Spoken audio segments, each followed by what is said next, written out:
여러분 지난 한 주간 동안 어떻게 지내셨습니까? 좀 마음이 기쁜 한 주셨습니까? 아니면 마음이 좀 편치 않은 한 주셨습니까? 요즘 들려오고 또 보여지는 일들을 보면 마음이 참 편치가 않습니다. 저도 그래서 한 주 동안 좀 마음이 편치 않았는데 여러 이유가 있지만 이 오미크론 확진자가 벌써 17만 명을 이제 넘는 일들이 일어나면서 정부는 걱정을 안 해도 된다고 얘기를 하고 또 전문가들과 언론들을 또 보면 이게 지금 아주 심각한 상황에 있다 이렇게 이야기를 합니다. 감염자가 점점 늘어나고 또 감염이 되면서 중증 환자들도 늘어나고 사망하는 분들도 늘어나고 있는 지금 이 시간 속에 국민들이 병원을 가기도 참 어려운 지금 시간이 되었죠. 그래서 여러분도 기사를 보시면서 뭐 여러 개 아시겠지만 일제든 감염이 되면 임신을 했다 이러면 정말 아주 심각한 거죠. 그래서 지난번에 어떤 그 산모가 구급차에서 병원에서 안 받아주는 거예요. 이 감염이 되어서. 그래서 결국은 구급차에서 아기를 낳는 이러한 일들이 일어나고 지금은 보건소도 어떻게 이게 관리를 할 수가 없다고 그래요. 너무 많으니까.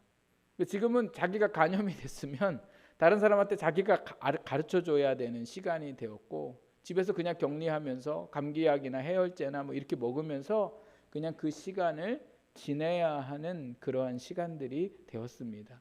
그래서 감염자가 많은 거 그리고 정부가 어떻게 하지 못하는 거 뭐 이런 것 때문에 제가 마음이 불편한 게 아니라 이런 진실들을 자꾸 숨기려고 하고 또 한쪽에서는 이 진실을 왜곡해가지고 정치적으로 이용하려고 하고 이러한 사람들 안에 있는 이 악한 모습들이 제가 이게 보여지면서 참 마음이 좀 안 좋다 이런 생각을 했습니다.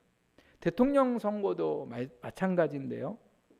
국민들이 누구를 뽑아야 할지 모르겠는, 물론 어느 당을 좋아하는 사람들은 아주 맹목적으로 뭐 후보자가 잘했던 못했던 그런 것과 상관없이 하지만 이제 보통 사람들, 이쪽도 아니고 저쪽도 아닌 사람들은 누구를 뽑아야 할지 모르겠는 거예요. 왜? 눈만 뜨면 이 부정부패의 그림자들이 보이잖아요. 제가 그림자라고 표현한 이유는 실체는 안 보여요. 실체는 진짜 이 사람이 했는지 안 했는지는 모르는데 그림자들만 너무 많은 거죠.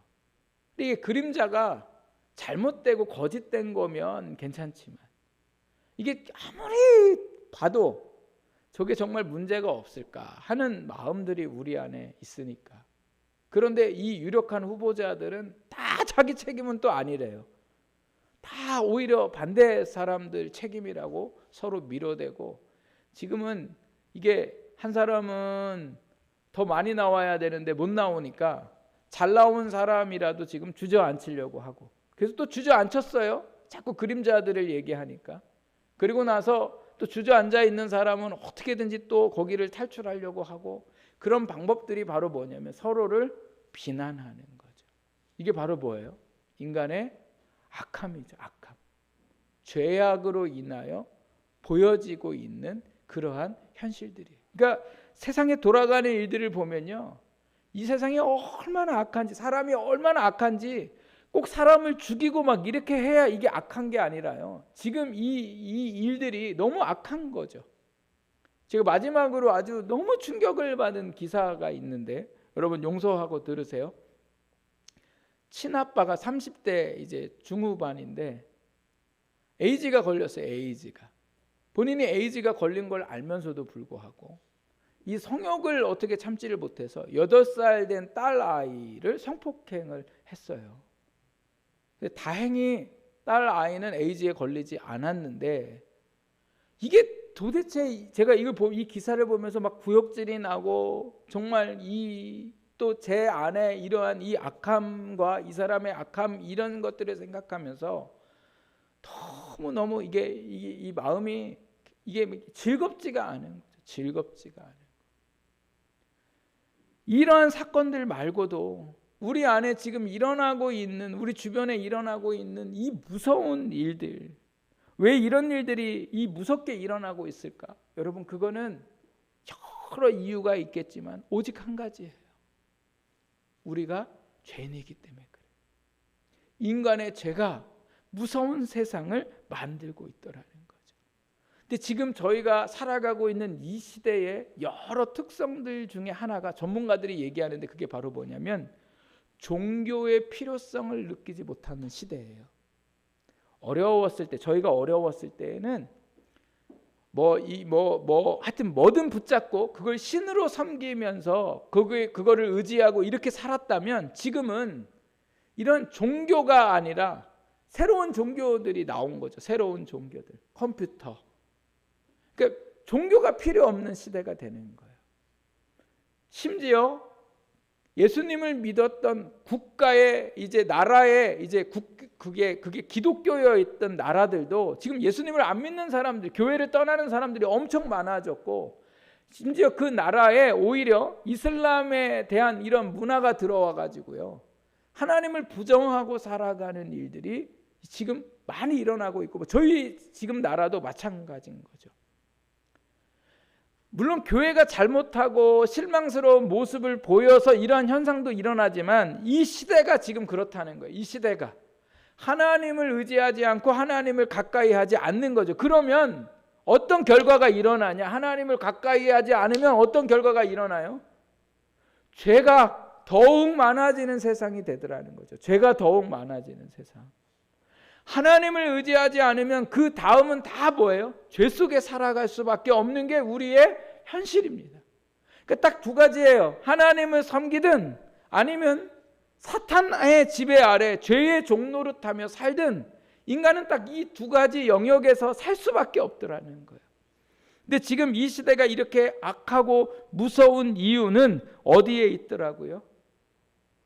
하나님을 떠나 있기 때문에 그렇다는 거예요.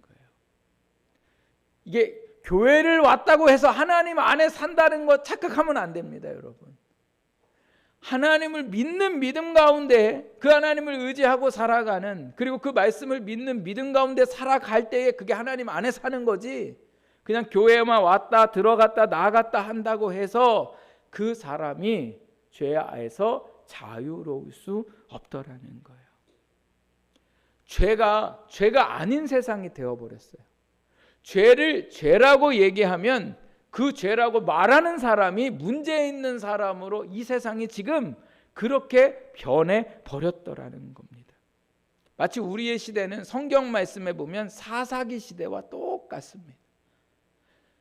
여호수아와 그리고 그와 함께 했던 믿음의 사람들이 다 죽고 난 후에 그 자식들이 믿음의 세대가 아니고 다른 세대가 아니고 다음 세대가 아니고 다른 세대가 되어버려서, 다른 세대가 뭐냐면 자기 마음대로 하는 거예요. 하나님을 믿는 것도 자기 마음대로 하는 거예요. 그 시대가 사사기 시대였고 그 시대의 결과는 뭐냐? 고통과 죽음이었더라는 거예요. 지금 저희 시대에도 마찬가지, 교회에도 마찬가지예요. 내 마음대로 신앙생활해요. 내 마음대로. 내가 이렇게 하고 싶으면 이렇게 하고 말고 싶으면 말고, 예배도 드리고 싶으면 드리고 말고 싶으면 말고. 이게 오늘 우리 시대의 이 사사시대의 모습과 똑같다는 거죠. 왜 그래요? 하나님의 말씀이 아니라 뭐예요? 죄에 끌려 살고 있기 때문에 그래요. 죄에 끌려서. 분명히 하나님을 예배하고 믿음으로 살아가고 이래야 되는데, 이게 어느 순간부터 내가 원하는 대로, 내가 생각하는 대로 그렇게 살아가고 있더라. 아무리 과학이 발전하고 기술이 좋아지고 우리가 생각할 때 살기 좋은 세상이지만, 여러분, 죄로 인하여 하나님과의 관계가 끊어지는 순간 그 세상은 아무리 좋아도 뭐예요? 고통과 절망과 사망에 이르러 살게 되더라고요. 왜요? 죄로 인하여 뭐가 죽기 때문에 그래요? 우리의 영이 죽기 때문에 그래요. 하나님과의 소통 속에 영이 건강해야 우리의 혼도, 정신도, 우리의 육체도 건강하게 되는데, 죄로 인하여 하나님이 그 죄 가운데에 우리와 함께 하시지 못하기에 하나님과의 관계가 끊어지면 결국은 오늘 이 땅이 절망이고 괴로움이고 슬픔일 수밖에 없습니다. 저희가 지난주에 출애굽기 말씀을 보면서 이스라엘 백성들이 하나님의 말씀대로 뭐를 만들었다고 했어요? 뭐 만들었어요? 성막을 만들었죠. 성막을 만들어 가지고 하나님 앞에 봉헌해서 올려드렸더니 하나님의 영광이 성막에 충만하였더라. 그리고 그 충만한 역사가 이스라엘 백성들 눈에 뭘로 보였어요? 구름이 그 안에 그 성막 위를 덮었더라. 그래서 하나님의 영광을 보여주고 있는 거죠. 이 성막의 의미는 뭐냐? 하나님께서 이스라엘 백성들 가운데로 오시는 거예요.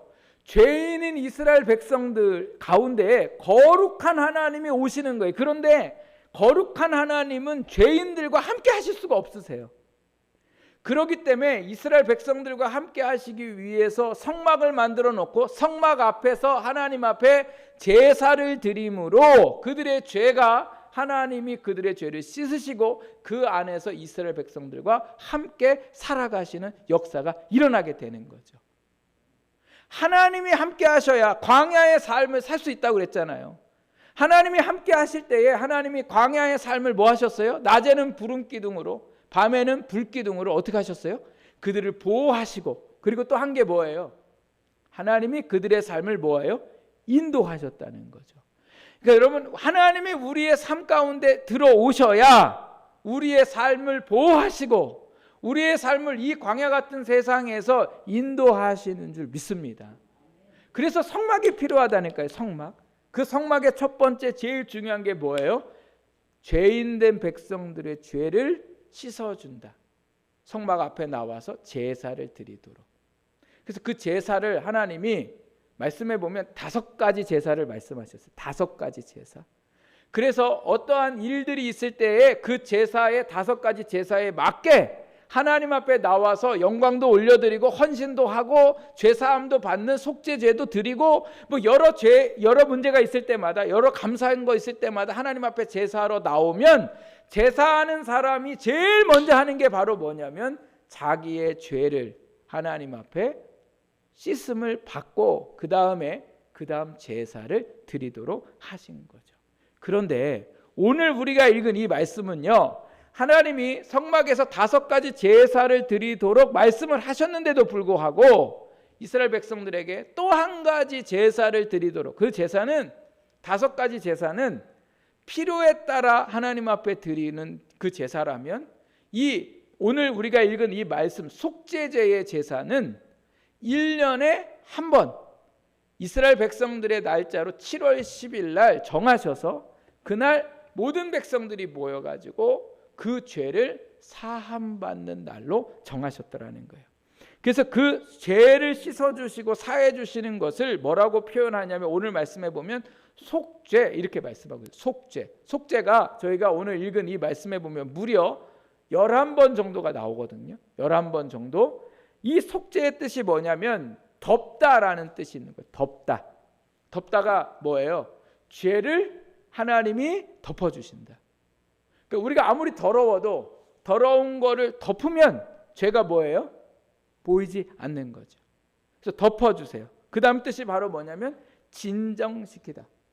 하나님은 죄 가운데 함께 하실 수 없고 죄가 있으면 지난번에 저희가 말씀을 보니까 이스라엘 백성들이 모세가 시내산에서 하나님의 말씀을 받고 있는데 밑에서 우상을 섬기고 있을 때 하나님이 뭐 하시려고 했어요?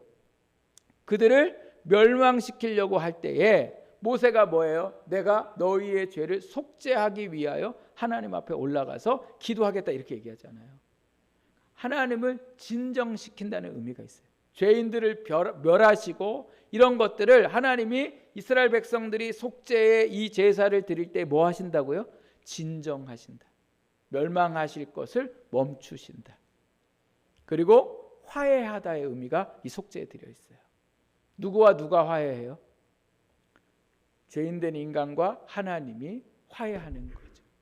평화를 이루고 함께 살아가는 역사가 속죄를 통해서 일어나게 되더라는 거죠. 그럼 5가지도 이런 속죄의 그 의미가 담겨 있는데 왜 하나님이 1년에 한 번을 이렇게 정하셨을까? 그 이유는 어디에 있냐면, 여러 이유가 있지만 우리가 기도할 때 무슨 기도를 하냐면 알고도 지은 죄를 용서해 주시고, 그리고 무슨 죄를 또 용서해 달라고 기도해요? 예, 모르고 지은 죄. 여러분, 우리는 알고도 죄를 짓지만 모르고도 짓는 죄가 되게 많아요. 어느 날 저희 집에 우편함을 보니까 교통법규 위반 벌금 용지가 왔더라고요. 여러분, 이게 돈 얼마나 아깝고 얼마나 화가 나는지 몰라요. 그래서 제가 이게 뜯어보니까 이게 도대체 뭔가 해서 보니까 사진이 나왔는데 주차를 잘못한 주차. 근데 저는 이렇게 보면서 내가 아무 잘못도 없는데 왜 이런 걸 보내 하면서 막 제가 씩씩거리면서 이거 뜯어보니까 사진에 제 차가 나와 있고 몇 시에 제 차가 어디에 서 있다는 게 나와요. 왜 저희 청주 시내는 점심시간에는 이게 촬영을 해도 점심시간에는 안 하거든요. 근데 점심시간에도 촬영하는 데가 있더라고요. 그게 바로 어디냐면 학교 근처. 학교 근처인데, 이게 좀 오래된 얘기인데 학교 근처인데 제가 식당 앞에를 가니까 식당이 큰 도로 옆에 있어서 보니까 다른 데는 차를 세웠는데 거기만 안 세운 거예요. 바로 앞에만. 그래서 제가 너무 좋아가지고 막 이렇게 세우고서 가서 7,000원짜리 냉면인가 뭐를 먹고 벌금을 9만 원을 냈다니까요. 여러분, 9만 원어치 뭐를 먹고 7,000원 벌금을 내도 배가 아픈데 세상에 7,000원짜리를 먹고 9만 원 벌금을 냈으니 이게 얼마나 제가 속이 상하겠어요. 근데 제가 거기 촬영한다는 거 알았으면 세워요, 안 세워요? 안 세우죠. 몰랐다니까요. 그럼 모르면 좀 봐줘야 되잖아요. 우리가 지금 여러분 저를 보고서 웃으시지만 여러분, 가족한테, 남편이나 아내나 자녀한테 잘못해놓고는 뭐라고 그래요? 왜 미안해, 몰라서 그랬어 이러잖아요. 몰라서. 이 몰라서 그랬다라는 건 뭐예요? 내가 몰랐으니까 나를 지금 뭐 해달라고요? 용서해달라, 이 얘기는 거잖아요. 모르고 짓는 죄는 반드시 뭐예요? 용서받아야 돼요. 난 몰랐어요, 이걸 끝이 아니라니까요. 제가 모르고 지은 죄가 벌금 내는 걸로 끝나서 다행이지, 제가 모르고 무서운 죄도 질 수 있잖아요.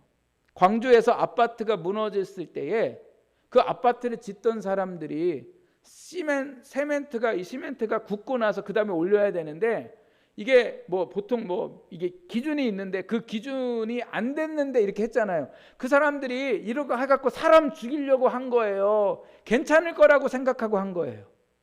괜찮을 거라고. 왜? 지금까지 다 그랬으니까.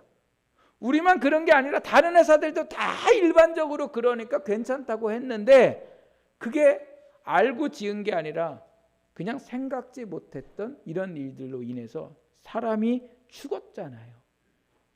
그래서 하나님이 백성들이 모르고 짓는 이 죄를 어떻게 하시려고? 죄가 남아있으면 하나님이 그들 가운데 함께 하실 수가 없으니까, 그들 가운데 보호하시고 그들의 삶을 인도하실 수 없으니까 그 죄를 뭐 하시겠다는 거예요?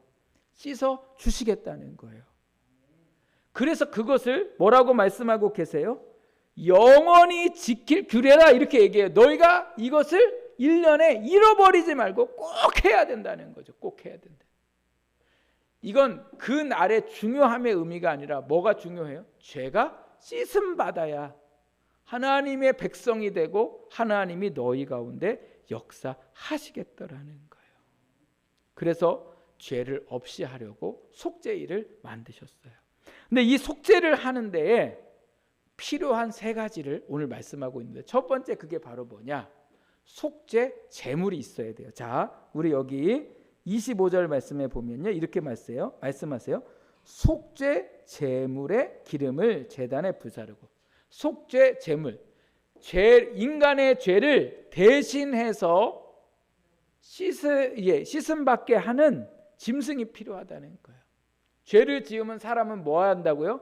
사망에 이르게 된다고요. 죽어요. 죄의 값은 사망이에요. 그러니까 죄를 지은 사람은 반드시 죽어야 되는데 하나님이 죄 지은 사람을 안 죽이시고 대신에 죽일 짐승을 준비하라고 하셨는데, 이 짐승은 뭐가 있냐면, 여러분 말씀을 보면 수송아지 1마리, 그리고 숫염소 2마리가 필요해요. 수송아지 1마리하고 염소는 사람이 그 짐승의 머리에 죄를 손을 대고 내 죄를 전가시키고, 그러니까 백성의 죄를 지금 다 사함을 위해서 짐승에게 전가시키고 짐승을 잡아요. 그래서 그 짐승은 몸은 하나님 앞에 제단에다가 다 태워버리고 피는 하나님의 지성소 안에, 성막 안에 들어가서 지성소에 가서 피를 뿌려요. 앞에 번개 속죄소 있는데 뭐 하여튼 거기다 뿌리고, 그 다음에 성소에 나와서 하나님 앞에 제사를 드릴 때 쓰는 그 모든 기구들에게 피를 발라서 그것을 거룩하게 해요. 피의 의미는 뭐예요? 생명을. 그러니까 죽어야 할 생명을 짐승의 생명으로 대신하는 의미를 가지고 그 피를 바르더라는 거죠. 그리고 염소 1마리 남잖아요. 염소 1마리. 염소 1마리는 뭐 하냐면 똑같이 그 염소한테 죄를 전가시킨 후에 오늘 우리가 읽은 26절 말씀에 보면 뭐라고 얘기하냐면 염소를 어디에게로 보낸대요? 아사셀에게. 이거는요 광야에 보내는 의미예요. 아사셀에 여러 의미가 있지만 지금 중요한 건 아사셀에게 보낸다는 건 염소를 광야에 보낸다. 백성들의 죄를 멀리 떠내 보낸다. 그러면 이 염소가 광야에 가서 어떻게 되겠어요? 죽어요. 그러니까 영원히 그들의 죄를 사하해 버린다. 이런 의미를 가지고 있습니다. 그래서 짐승이 필요하고 또 한 가지 필요한 게 바로 뭐냐면 제사장이에요. 짐승을 잡는 것까지는 백성이 하지만 아론이 그 제사장이 짐승을 가지고 번제단에다 올려놓고 태우고 그 피를, 짐승의 피를 가지고 성소로 들어가는 역할을 하는 건 누구예요? 제사장이 하는 거죠. 백성은 거기 못 들어가요. 왜요? 백성은 죄인이기 때문에 그래요. 그러면 제사장은 죄인이 아니냐? 제사장도 죄인이지만 제사장은 하나님이 뭐 하신 사람이냐면 백성 중에 구별하신 사람이에요. 구별. 이 구별의 의미가 성경 말씀에서 말씀하시는 용어 중에 거룩이라고 쓰여요. 깨끗해서 거룩한 게 아니라 하나님이 뭐 하셔서? 구별하셔서.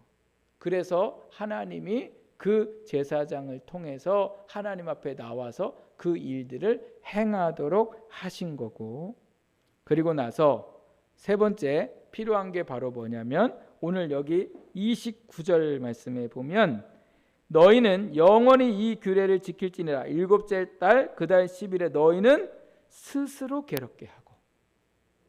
그러니까 우리의 죄가 짐승을 통해 전가되고 짐승을 광야로 보내고 피를 바르는 동안 백성들은 그럼 가만히 뭐 하고 있냐? 우리 죄가 없으니까 좋아하고 막 이러는 게 아니라 스스로 괴롭게 한다. 스스로 괴롭게 한다는 이 의미는 뭐냐? 금식, 금욕을 얘기해요. 금식, 금욕. 그래서 어쩔 수 없는 죄인인 자기 자신을 하나님 앞에 돌아보면서 하나님 없이는 내가 죄에서 노임받을 수 없고 자유로울 수 없고 죽임당할 수밖에 없는 인생임을 다시금 깨달으면서 그 하나님을 의지하는 시간을 보내게 되더라는 거예요. 여러분, 이 말씀을 생각해 보면요, 대단히 복잡하고 귀찮고 이러한 일들이 해마다 5번 제사를 드려야 되는데 이런 거죠. 목사님 사순절이면 그냥 사순절이지 뭘 또 이걸 쓰라고 해요. 이런 거하고 똑같은 의미인 거죠. 주일날 낮에만 나오면 되지 뭐 새벽에도 나오라고 그러고 수요일에 나오라고 뭐 이거를 지금 이게 오미크론인데 이게 지금 목사님이 도대체 무슨 생각인지 잘 모르겠어요. 이거하고 똑같은 거죠. 귀찮은 거예요. 귀찮고 이게 부질없는 것 같고 그냥 5번 제사도 있는데 꼭 이렇게까지 해야 싶은데 여러분, 여기에 중요한 의미가 있어요. 하나님이 너희의 죄를 깨끗이 하고 사망에서 내가 너희를 구원한 것뿐만 아니라 내가 너희와 함께 하기 위해서, 그래서 백성을 위해서 하는 거지 이거 하나님 앞에 하는 게 아니라는 거예요. 이것도 제가 무슨 여기 출판사에서 돈 받아가지고 여러분한테 팔아서 제가 이문을 남기려고 하는 게 아니라 이 말씀을 쓰고 하나님 앞에 예배에 나와서 은혜를 받고, 그래서 하나님이 주시는 놀라운 은혜를 누리면서 하나님과 함께 살아가면 그것이 가장 이 땅에 복이 되고 이 땅을 살아갈 수 있는 힘과 능력이 되기 때문에 제가 매주 여러분 앞에 이렇게 지금 말씀을 하고 있더라는 겁니다. 그러니 이게 얼마나 감사한 일입니까? 이걸 잊지 말고 하라는 거예요. 그래야 너희가 살 수 있다는 거죠. 그래서 이스라엘 백성들에게 매년 한 번씩 이 속죄일을 지키라고 했는데, 문제는 이스라엘 백성들이 이렇게 지켰어요. 근데 문제는 뭐냐? 우리예요. 우리는 어떻게 하냐? 우리는 제사장도 없고, 우리는 죄도 많이 짓는데, 우리는 속죄할 짐승도 없고, 우리는 어떻게 해야 되나? 우리는 어떻게 해야 돼요? 예, 우리는 예수님을 믿으면 돼요. 예수님을 믿는 거죠. 이 속죄일과 그리고 오늘 예수님을 믿는 이것의 공통적인 게 뭐냐? 믿는다는 거예요. 여러분, 사람이 죄를 졌어요. 누구를 죽이고 누구에게 피해를 입혔는데 그 사람이 뭔가 이게 이 법적인 이런 걸 하지 않고 짐승을 잡아 죽이면 용서하는 거, 이거 맞아요? 안 맞아요? 예? 안 맞는 얘기잖아요. 짐승을 잡아 죽인다고 그 피를 갖다가 바른다고 그게 깨끗해진다는 게 이게 말이나 되냐고요.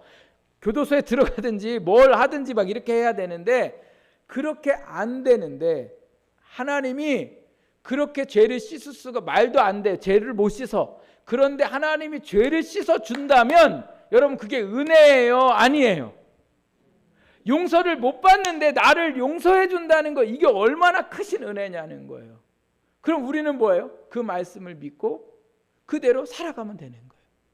예수님이 구약에는 짐승이 죄를 대신해서 죽었지만 예수님이 우리의 죄를 대신해서 어떻게 하셨어요? 십자가에 죽으셨어요. 짐승의 피가 성소의 모든 것을 바를 때 거룩하게 된 것처럼 예수 그리스도의 보혈이 우리의 삶을 어떻게 만드세요? 거룩하게 만드세요.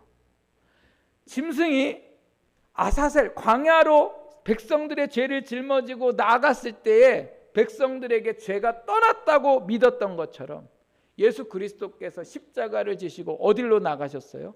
영문 밖으로, 그러니까 성 밖으로, 예루살렘 성 밖으로 광야에 있는 골고다 언덕으로 가셨잖아요. 그리고 거기서 죽으셨잖아요. 그래서 우리의 죄가 뭐 해졌어요? 사해졌어요. 씻어졌어요. 속죄되었어요. 그것을 히브리서 9장 12절에 이렇게 말씀하세요. 그리스도께서는 장래 좋은 일의 대제사장으로 오사 손으로 짓지 아니한 것 곧 이 창조에 속하지 아니한 더 크고 온전한 장막으로 말미암아 염소와 송아지의 피로 하지 아니하고 오직 자기의 피로 영원한 속죄를 이루사 단번에 성소에 들어가셨느니라. 이제는 제사장이 1년에 한 번씩 들어갈 필요가 없어요. 우리가 직접 죄를 지을 때마다 어떻게 하면 돼요? 예수님을 의지하여 하나님께 나아가는 우리가 은혜를 입었더라는 거예요. 그래서 오늘 우리는요, 더 이상 죄 사망 가운데 살게 된 존재가 아니라 예수 그리스도로 인하여 우리는 이제는 어디 가운데 살게 됐어요? 생명 가운데 살게 되었더라는 거예요. 여러분, 우리는 생명 가운데 우리가 생명 가운데 산다고 죄를 안 짓는다는 건 아니에요. 어떤 사람이 예수를 잘 믿고 말씀대로 살아가려고 했는데 가만히 보니까 얼굴에 큰 수심이 가득하고 힘들어해요. 그래서 어떤 사람이 물어봤어요. 도대체 당신처럼 예수님은 잘 믿는데도 불구하고 왜 이렇게 걱정 근심의 얼굴이 많냐? 그랬더니 이분이 뭐라고 얘기하냐면, 내가 예수님을 믿고 어떻게든 죄를 안 지으려고 했는데 죄를 안 지은 날이 없더라는 거예요. 그래서 자기는 너무 괴롭다는 거예요. 그래서 이분이 뭐라고 얘기하냐면 로마서 말씀을 읽으라고 얘기해요. 여러분, 우리가 죄를 이길 수 있습니까? 없습니까? 우리는 죄를 못 이겨요. 그런데 죄는 하나님의 은혜를 이길 수 있을까요? 없을까요? 하나님의 은혜를 못 이겨요. 이 말은요, 내가 죄를 안 지으려고 살아가면 죄를 지을 수밖에 없어요, 우리는. 그런데 뭐를 생각하면서 살아가냐면 어떠한 죄든 나를 용서하시고 내게 은혜를 베푸시는 하나님의 은혜를 생각하면 어떤 일들이 벌어지냐면 죄에서 멀어지는 역사가 일어나는 거예요. 그전에는 내가 어떻게든 앉아야지, 어떻게든 앉아보려고, 그런데도 불구하고 내 마음은 여전히 뭐예요? 죄 짓고 싶은 거예요. 아니, 그렇잖아요. 내가 욕하지 말아야지, 내가 오늘 화내지 말아야지, 이러면 그 순간은 안 하다가 화낼 일 있으면 이거 싹 잊어버리고 화내잖아요. 그런데 우리가 화를 안 내고 우리가 죄 가운데 안 살아가게 하시는 하나님의 방법은 뭐예요? 이 화내도 똑같은 죄를 범해도 용서하시는 그 하나님을 믿으니까 은혜가 너무 큰 거예요. 그러니까 이제는 그렇게 살고 싶지 않은 거예요. 여러분, 내가 어떻게든 지키려고 하는 거하고 내가 그거를 이제는 더 이상 나한테 별로 중요하지도 않고 이렇게 살고 싶지도 않은 마음이 들 때에는요, 더 이상 그 죄에 뭐예요? 손 안 대게 되더라는 거예요. 그래서 로마서 8장 1절 2절 말씀 제가 새 번역으로 여러분 읽어드릴게요. 그러므로 그리스도 예수 안에 있는 사람들은 정죄를 받지 않습니다. 뭐 하지 않는다고요? 정죄, 죄에 대하여 대가를 치르지 않습니다. 이렇게 말씀하고 있는 거예요. 그것은 그리스도 예수 안에서 생명을 누리게 하는 성령의 법이 당신을 죄와 죽음의 법에서 해방하여 주었기 때문입니다. 그것은 어떻게 우리가 정죄하지 않냐? 그 이유는 예수 안에서 생명을 누리게 하는 성령의 법이, 생명을 누리게 하는 성령의 법이 뭐예요?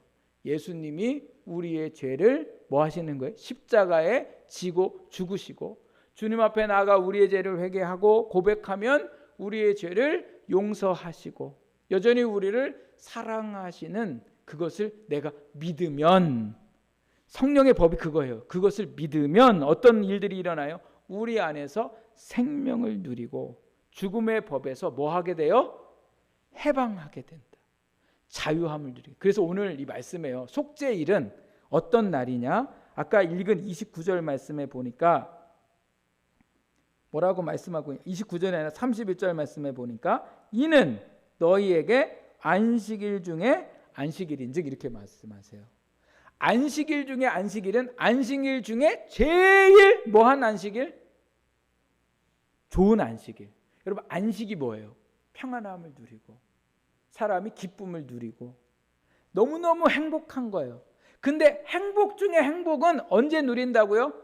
죄가 없어지는 날. 여러분, 사람이 아무리 넓은 집에 살아도 죄 지으면 뭐예요? 마음이 불안해요. 죄 지은 것처럼. 심지어 제가 예를 들어서 우리 오영경 선생님하고 우리 남편 욕을 막 했어요. 우리 저 남편 욕을 막 했는데 그때는 막 싸워가지고 저하고 막 남편 욕을 막 했는데 어느 날 보니까 저 부부가 친해졌네.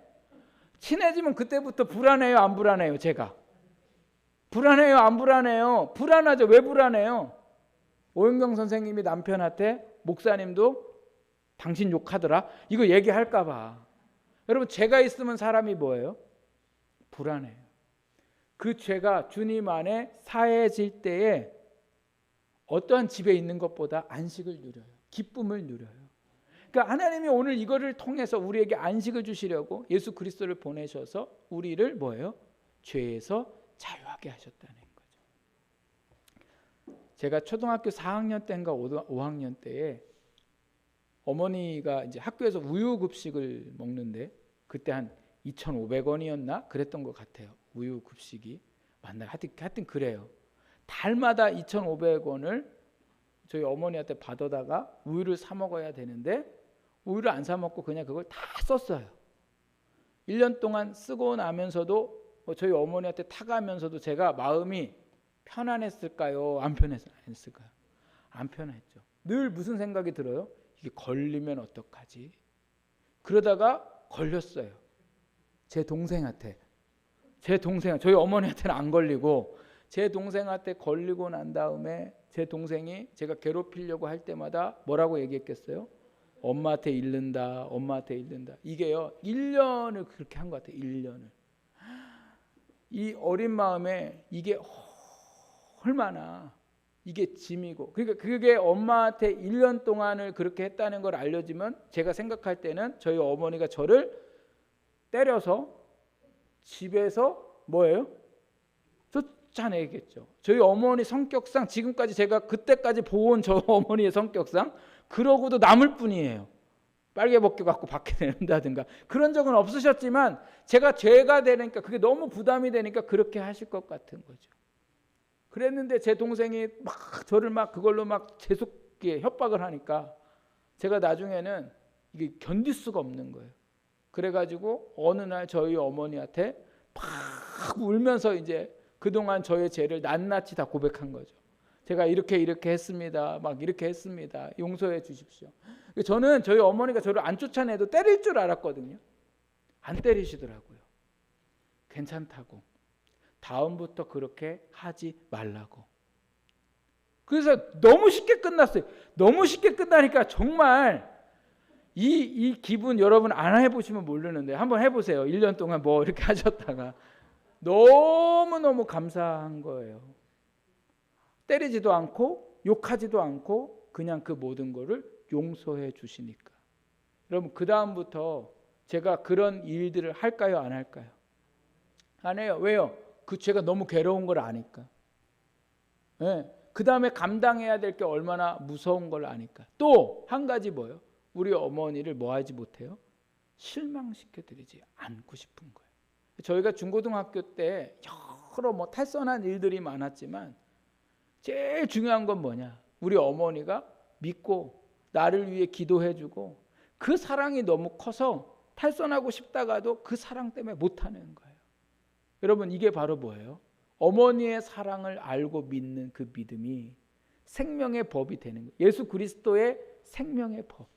우리의 죄를 언제나 용서하시고 사랑하시는 그 생명의 법을 내가 믿을 때에 그 은혜로 우리가 살아가게 됨을 말씀하고 계시는 거예요. 그래서 여러분 마음껏 죄를 지라고 그러는 게 아니라 오늘 예수 그리스도 안에서 우리가 뭐예요? 죄 사함을 받아야 된다. 그래야 우리 안에 뭐가 있다? 자유함을 누리고 하나님의 역사가 우리 가운데 충만하다. 그러므로 우리가 이 말씀을 믿고 우리가 죄 가운데 거했을 때에 그 하나님 앞에 우리의 죄를 가지고 나아가서 용서와 함께 하시는 은혜를 누리고 살아갈 수 있는 복된 한 주가 되시기를 주님의 이름으로 부탁을 드립니다.